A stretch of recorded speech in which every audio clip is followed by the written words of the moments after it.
everyone, welcome to the show. So, the subject of my story this week concerns cosmetics. The reason why Mickey Rourke's 2006 appearance in the movie Alex Rider Operation Stormbreaker looks like his makeup was done by a 6-year-old who knows nothing about how to properly apply eyeshadow.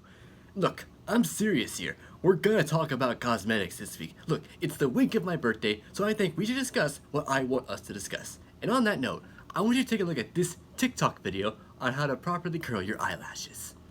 Hi guys, so I'm going to teach you guys how to get long lashes. So the first thing you need to do is grab your lash curler, curl your lashes obviously, then you're going to put them down and use your phone that you're using right now to search up what's happening in China, how they're getting concentration camps, throwing innocent Muslims in there, separating their families from each other. Okay, hold on a second there. How the hell do you go from talking about how to properly curl your eyelashes to talking about a religious group being persecuted by an authoritarian regime? Look, I usually take something exciting and then turn it into something very depressing, so let me just say this girl has some serious game, and that is being recognized by a game right here. But she's right, a curler can be a really great tool to make your eyelashes pop, and there's a religious group in China being persecuted and put under excessive surveillance by the country's autocratic government. You know what? Let's talk about cosmetics in another piece another day, and let's talk about this religious group in China instead, because the group in question is a religious minority known as the Uighurs, a Muslim minority in China's Xinjiang province, and the Chinese government has been subjecting them to the most abysmal treatment imaginable. A UN panel says the region resembles a massive internment camp, where more than 1 million Muslim minorities have been rounded up, detained and forcibly indoctrinated by the Chinese regime. Witness accounts, satellite imagery and Communist Party documents reveal what appears to be the largest imprisonment of people on the basis of religion since the Holocaust. Wow. Usually when you follow a sentence that starts with the largest anything with the phrase since the Holocaust, it makes anything sound incredibly bad. The largest collection of train cars in history? Cool. The largest collection of train cars since the Holocaust? Oh shit, really not cool. And if this is the first time you've ever heard of 1 million people being rounded up and put in internment camps, along with Kazakhs and other ethnic minority groups, you're not the only one. China's government has had to bend over backwards to try to keep this secret. And you may have a personal connection with the Uyghurs without even knowing so, because Uyghurs are being transported, mostly involuntarily, to factories across China to manufacture products, and some of the products that they've been manufacturing in those factories might actually be somewhere on your body. If you are one of the millions of people around the world wearing a face mask because of the coronavirus pandemic, this footage may concern you. It shows a group of Uyghurs arriving at a textile company that started producing masks in response to the pandemic. We identified several Chinese companies that use Uyghur labor to produce PPE, and we tracked some of their shipments to consumers in the US and around the world. That's right. Uyghurs have been making the same surgical masks worn throughout the pandemic that many see as an infringement on their personal liberties, but are actually an effective way to prevent the spread of COVID-19, and the subject of another stupid and pointless culture war, which was coincidentally the original title of Sean Hannity's show. While the horrific practices hidden deep in global capitalism's supply chain are nothing new, what's been happening to the Uyghurs has been incredibly appalling. So this week, let's talk about the Uyghurs, who they are, what they're being put through, and why China is treating them this way. And let's start with some context. More than 11 million Uyghurs live in China's Xinjiang province. It's rich in resources like oil, natural gas, and coal, making the province strategically important to China's Belt and Road Initiative, an idea proposed by Chinese President Xi Jinping to restructure global trade with China at the center of it, with half of the project's 6 corridors based in Xinjiang. The problem with the BRI is the relationship between Beijing and the Uyghurs has been an incredibly rocky one, as the Uyghurs are incredibly different from the rest of China's population. Uyghurs mainly live here, in the Xinjiang province of northwestern China. That puts them closer to the capitals of Kyrgyzstan and Uzbekistan than to Beijing. And Uyghurs are also closer culturally to those Turkic groups than they are to the Han Chinese, China's ethnic majority. Exactly. The Uyghurs are closer to the countries that were once Soviet republics and whose populations are majority Muslim and speak their own Turkic language, as opposed to the Chinese ethnic group you see normally portrayed in movies and television, which is the Han Chinese, the largest ethnic group in China and the world, making up 92% of China's population. There's also the fact that Uyghurs are Muslim, an authoritarian country that's aggressively secular, to the point where at one point, a few years ago, a Chinese reality show went to Dubai, and state TV censored all depictions of a woman in a religious headscarf in the most odd ways imaginable, in ways like covering her head using a cartoon helmet, or a shock of yellow Yu-Gi-Oh style hair with a ghost popping out of it, or even covering her entire hijab by censoring her using an animated cactus wearing a Santa hat, even when her appearance is reflected in someone else's sunglasses. Now, if I could just set aside the issue of freedom of religious expression for just a minute, that's perhaps the weirdest way to censor someone out of a video clip. I just wish most cable news networks aired their past coverage of Trump ego-boosting rallies like this. And that sent a brave young man from Ohio to a plant. Think of it. You know who the man I'm talking about is? Who am I talking about? Do you know who it is? The stars and stripes on the face of the moon. Do you know who the man is, right? Do you know? See? That's much better, isn't it? Now, you can be less annoyed by a former president's rambling speeches knowing that the most prickly plant in the desert is keeping you from seeing his face. But it's not just censoring religious expression of the Uyghurs that China has a problem with here, but that many Han Chinese have held views about the Uyghurs that tend to be based in bigotry against them. Just watch this one Han Chinese woman back in 2008 describe the Uyghurs in an incredibly stereotypical way. Here in Beijing, Uyghurs are dispersed across the city. Many work at restaurants and street stalls. They stand out because of their different features and dress. Some Han Chinese are blatantly prejudiced against them. The people from Xinjiang are not very good. Robbers and thieves. Robbers and thieves? Look, I know that you don't like these people purely because of their religious beliefs, but come on! That's not an appropriate way to describe an entire ethnic group. It's barely an acceptable way to describe Plankton from the chum bucket. I mean, sure, he's essentially a power-hungry, autocratic, deformed shrimp trying to steal the Krabby Patty secret formula with his creepy little stick figure arms, but that's not all that he is. And it didn't help that China has spent decades trying to maintain a sense of absolute control over Xinjiang in order to access the potential for energy resources in the region, mostly at the economic expense of the Uyghurs, going so far as to give jobs in more well-developed economic sectors in that region to Han Chinese individuals. As far back as the 1950s, China saw an opportunity to dilute the influence of the potentially rebellious Uyghurs, and started encouraging the migration of Han Chinese into Xinjiang. And it worked. In 1945, Uyghurs made up over 80% of the population, compared to just 6% Han Chinese. By 2008, Xinjiang was 46% Uyghur compared to 39% Han Chinese. But over the years, as Xinjiang developed economically, Uyghurs were left behind, working mostly low-wage jobs in agriculture, while the Han held higher-paying jobs. It's true, and because of that tension between the Han Chinese and the Uyghurs, it led to boiling prejudices, which spilled over in 2009 with riots in Xinjiang's capital city of Urumqi, which led to the deaths of 200 people, most of which were Han Chinese. But rather than address the complex underlying factors behind the Urumqi riots, the Chinese government decided instead to paint them as religious terrorists, trying to break away from China and form their own country, which the Uyghurs did try to do twice, both having the same result. Uyghurs have actually had their own independent nation 2 separate times in the last century. In 1933, they established the Islamic Republic of East Turkestan, here in Kashgar. But it crumbled less than a year later when it was taken over by Chinese forces. Then, in 1944, the Soviet Union backed the creation of the East Turkestan Republic, based here. But when China became communist in 1949, the Soviet Union turned on East Turkestan and helped China take it over again. They tried to separate 2 separate times to form their own country and were overrun by China both times. Uyghurs are essentially the kids at recess, establishing their own exclusive hangout spot, and they keep losing it to the playground bullies over and over again. Now, after the riots, the Chinese government cracked down hard and steadily against the Uyghurs, even after China's President Xi Jinping came to power and instituted his 2014 Strike Hard campaign against terrorism. It's sort of what would happen if the Patriot Act chugged an entire can of Monster Energy, because Uyghurs were all of a sudden singled out and treated as potential terrorism suspects, so much so that China's Xinjiang province is now one of the most intrusively policed regions on Earth, with the authorities policing actions that we think are just no big deal.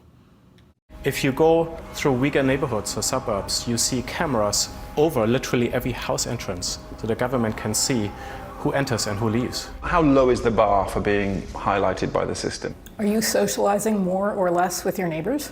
Have you put gas in somebody else's car? Are you going out the front door of your house instead of the back door of your house? That's how low the bar is.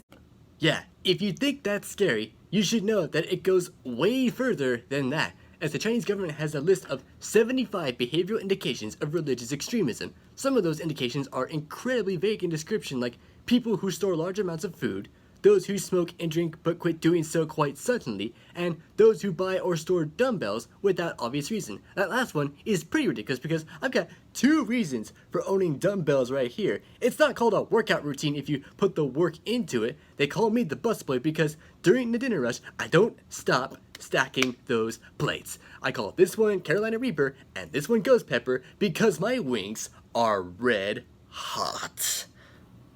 But China doesn't just collect this information, but it also feeds that information into a predictive policing system that monitors for potential threats. Within the span of just a single week, it flagged the names of more than 24,000 people as suspicious, and of the 24,000, 15,000 were sent to re-education camps.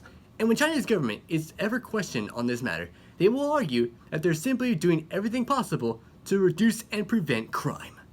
Some people, before they commit murder, already show they are capable of it. Should we wait for them to commit a crime or prevent it from happening? Wait, what? That logic is absolutely insane, and if it sounds familiar to you, it sounds like the exact plot of Minority Report or George Orwell's Worst Nightmare. Maybe both, which I argue is actually worse. The main issue with this system is people in Xinjiang have been arrested and detained in internment camps even though they have committed 0 crimes, which is absolutely terrifying. At one point, nearly 1 million Uyghurs were being held extrajudicially for acts considered normal like growing a beard, fasting, or applying to get a passport. This subject is a thorn in China's side because at first they denied the existence of these camps at all until evidence was shown to the world by international journalists and academics who uncovered documents showing the camp's existence, which led to them to eventually admit the camps do exist, but downplayed the nature of these camps by referring to them as vocational training centers or even boarding schools, although some of the heavily orchestrated tours given by Chinese government officials to the media suggest that their purpose might be something completely different. Authorities recently took some diplomats and journalists on a carefully supervised tour of some of these facilities. Some detainees told journalists the camps re-educate them. All of us found that we have something wrong with ourselves. And luckily enough, the Communist Party and the government offer this kind of school to us for free.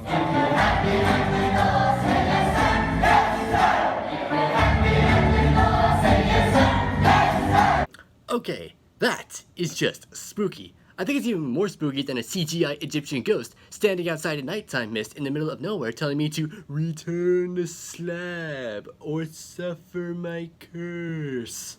The only way it could be more spooky is if Ramses threatened to unleash his curse on Courage's family in a big musical number. You are perhaps the stuff of nightmares, Ramses.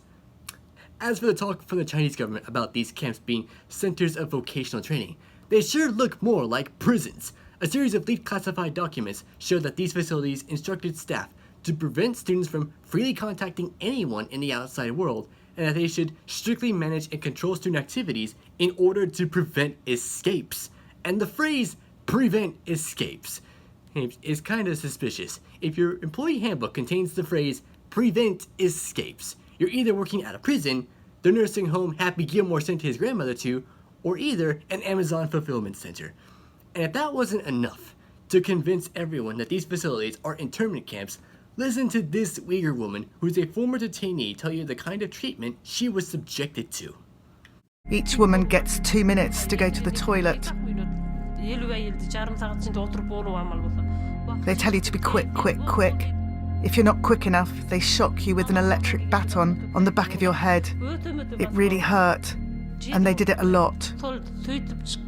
Even after being shocked, we had to say, "Thank you, teacher, we will not be late next time." That's just awful. I didn't think people had to think abusers anymore now that people like Harvey Weinstein and Woody Allen are shunned by the entertainment industry. Also, why are you shocking women for taking too long in the bathroom? That's basically a national female behavioral trait. All that beauty doesn't just always happen naturally. It takes a lot of work for a woman to look the way she does. Not to mention the fact that, and this is true, women's bodies function way more differently than men's. So if anyone needs to be hit with an electric shock, it should be you, Officer Static Shock, for probably not knowing that or keeping it in mind. And if that wasn't already appalling enough, there are also reports of forced sterilizations and forced abortions performed without consent, both of which are absolutely horrifying. And what China argues is that this is all about building economic opportunity and assimilating a minority group that has been ostracized throughout history. But when assimilation is carried out by force, it's not assimilation. It's you systematically trying to erase an entire religion from your country's borders. But importantly, it's you erasing an entire people's culture. It's not just rules meant to keep Uyghur families separate. There's also these rules where the specific premise is to break the chain by which families pass down their culture and faith from generation to generation, like laws preventing children from attending religious ceremonies or gatherings at mosques, or a ban on baby names that the government considers too Islamic, to the establishment of state-run boarding schools for Uyghur children. Other moves have been shown to deliberately erase evidence of Uyghur culture, like destroying Uyghur cemeteries, with one graveyard where a famous Uyghur poet was buried being turned into an area named Happiness Park, featuring statues of fake pandas, children's rides, and a lake. Now, I know this isn't important, but I had to show you it. This is one of the actual panda statues, and I am so confused. Why is he holding a large lollipop? Why is he standing with the posture of a vigilant meerkat? And why does he have a look on his face that says, I don't know why I'm standing in this goofy pose, but I have a big lollipop and I'm surprisingly okay with this. This statue itself just raised too many questions that we may never know the answers to. Now, thanks to international backlash at China over these camps, the government has been closing some of these camps down. Unfortunately, they've seemed to have chosen to shift towards staging sham trials and transferring Uyghurs to prisons that aren't even trying to pretend to be training centers. China has basically created a mass labor transfer system that sent Uyghurs and other ethnic minorities into jobs in factories and other service areas, some of which are thousands of miles from their homes. That's how those surgical masks being worn to prevent contracting COVID are being made. And Chinese state media has been presenting this as a positive, using upbeat and optimistic narration like this. Up to now, Xinjiang has organized transfers for around 178,000 workers, providing them a stable employment rate of over 92%. Yeah, but you can't celebrate a workforce that's so stable and is actually just forced labor any more than you can give me credit for trying not to overindulge when eating Taco Bell. Believe me, if the last year and a half hadn't sucked for all of us, I wouldn't be. Because this jobs program with forced labor is actually more benevolent than you might think.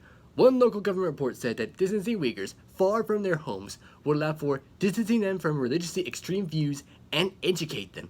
And a lot of Uyghurs have been distanced.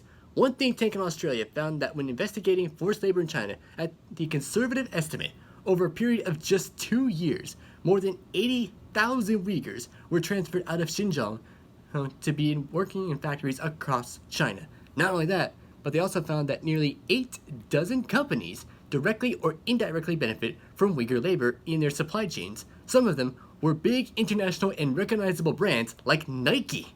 When journalists for the Washington Post visited a factory of one of Nike's suppliers, they found that Uyghurs who worked there were forced to attend patriotic education and Mandarin classes and live in dormitories under constant supervision, with one worker saying that they could walk around the factory and dormitories but can't go back to Xinjiang on their own. Now, Nike says that the factory in question no longer employs Uyghur workers and that they take any reports about forced labor seriously and that they're conducting ongoing diligence with their Chinese suppliers. Although, that makes their slogan sound less like just do it and more like just talk about doing it but never just do it. It's like if Spider-Man said he was your friendly neighborhood Spider-Man but never talked about how he actually was friendly in your neighborhood. And before you ask, since you brought Spidey up, why don't you have him save the Uyghurs? You should know that one of the companies that the actor who currently portrays Spider-Man has had a sponsorship with the car company Audi, whose parent company is Volkswagen, another company that's benefited directly or indirectly from Uyghur labor. Now, while Tom Holland has said nothing about this, Volkswagen says they found no indication of forced labor in their supply chain, which is kind of hard to take at face value, given that the current chairman and CEO of Volkswagen, Herbert Diess, was asked whether China's treatment of Uyghurs gave him pause, and his answer wasn't great. We are absolutely proud to also create workplaces in that region, which we think is very useful. But Xinjiang is something you're not proud to be associated with in terms of what the Chinese government is doing to Uyghur people in that I part of the country. can't judge that, sorry. You can't judge it? No. But you know about it? I don't know what you're referring to. You don't know about China's re-education camps for 1 million Uyghur people. That is, it has referred to as re-education camps as part of its counter-terror threat in the west of this country. You don't know about that? I'm not aware of that. Wow. I would say that it's wrong for Volkswagen to overlook a massive human rights crisis in a country that they're doing business in, but as someone with an affinity for history, I should have to tell you that they've done this kind of thing before. That's right. Volkswagen was started by and made cars for the Nazis. But it's not just companies that manufacture goods like clothing, shoes, and cars that are coming under fire. Some big-name film production companies have come under fire for filming in Xinjiang as this story was unfolding. Disney faced a boycott last year for filming its live-action remake of Mulan in parts of Xinjiang, even going so far as to thank government entities in Xinjiang in the movie's special thanks section of the film credits, including the name of one of the cities where one of those Uyghur detention facilities is located. Now, Disney says that they admit that their choice to film in Xinjiang has been problematic. Not only that, but Chinese censors went to great lengths to ban major media outlets from writing about the Mulan remake to avoid criticism. Now, I understand why companies and others want to turn a blind eye from what the Uyghurs are being put through because it's chilling. But when companies try to speak out about stuff like this, they fear the financial fallout from losing business investment with China. And when film production companies criticize this, they face the fear of possibility of lost box office revenue for their films not being shown in China.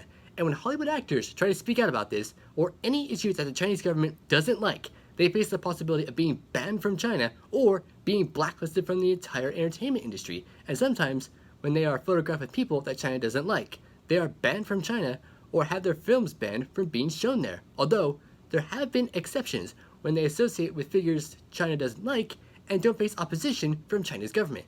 Richard Gere spent years advocating for Tibetan independence and supporting the Dalai Lama, and he's been banned from China and blacklisted from Hollywood. Meanwhile, the remake of the 1984 movie Dune made it past Chinese censors despite these photos online of Zendaya at a conference held at UC Irvine and posing for pictures with the Dalai Lama in 2015. Now, the point is, actors and Hollywood film companies should speak out against this because it's horrifying. Remember that Uyghur woman you saw earlier, the one who was repeatedly hit with electric shocks for taking too long in the bathroom? She was in 2 different camps and then transferred to forced labor at a factory that makes gloves while spending that entire time separated from her family for 2 years. And while they did eventually reunite, the trauma that left on her hasn't gone away. For 2 years you didn't see your mom?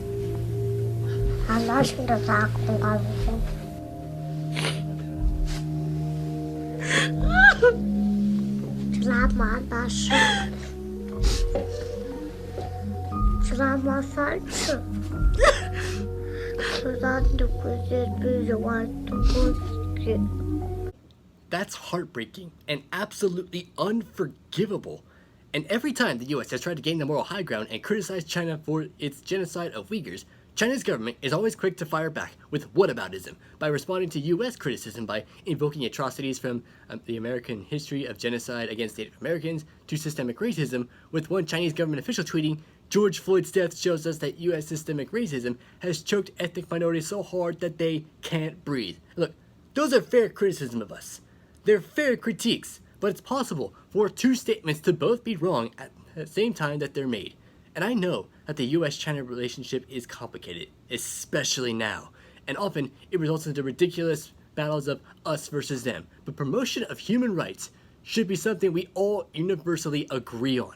Since the revelations about the Uyghurs has emerged bit by bit, as the US has taken some positive steps in the last year, like imposing sanctions against Chinese government officials, and Congress passed the Uyghur Human Rights Policy Act. But while the now former president did sign the bill, he reportedly told China's president to keep building those camps because he thought they were exactly the right thing to do, which is clearly not the case, if anything, about human rights or foreign policy for that matter. But this isn't about the former guy. From this point forward, the international community needs to tackle this problem a lot more. The UN Human Rights Council should investigate this further and be sending independent investigators to look at China's actions in Xinjiang. Governments around the world should be speaking out about this without bending to China's economic power, and big corporations like Nike and Volkswagen should be cleaning up their supply chains to ensure they're devoid of forced labor, not just in Xinjiang, but everywhere, as well as their financial leverage to pressure China's government to end these atrocities. But none of that will happen unless people both bring awareness and pay attention to it. But because both are prerequisites for concrete action. Because when you're dealing with a systematic campaign to erase an entire religious culture, the most important thing you can do is pay attention, even if that culture is being replaced by a lollipop-licking noirish bear or a creepy computer-generated ghost threatening a curse for not returning his tomb slab. We'll know to stand our ground and call it out. That's my show. Thank you so much for watching. I'll see you next time. Good night.